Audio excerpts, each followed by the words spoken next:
I find, and something that I even struggled with in my own life, was when I began teaching about African American history and touching on the sensitivities of faith and Christianity, its original origins in terms of white supremacists, right?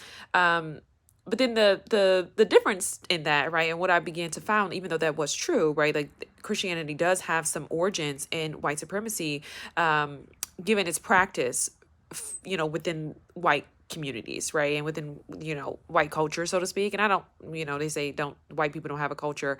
Well, I'll say within American society, but at the same time, right, Christianity is one of those things, and what I'm learning, right, and what I'm just observing is that it's practiced across the entire African diaspora, right? So those who are in the Caribbean, right, those who are, within African countries, like, still practice Christianity. And so when you think about the standard, right? I was listening to Baldwin Co. It's a podcast here on YouTube, right?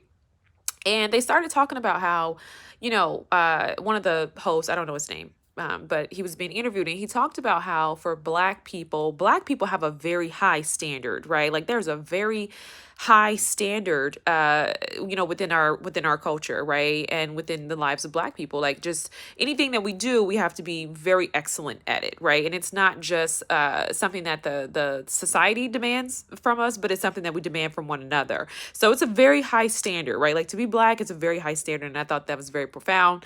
But I think about how, for me, my faith is very real, right? And for so many people, right? For so many African Americans, like your faith is very real, but only within our culture, right? There is only this expectation that black people do this work of deconstruction, despite, white Jesus still being plastered in African, I don't want to say African households, but I don't want to say African synagogues, but, within African places of worship, right?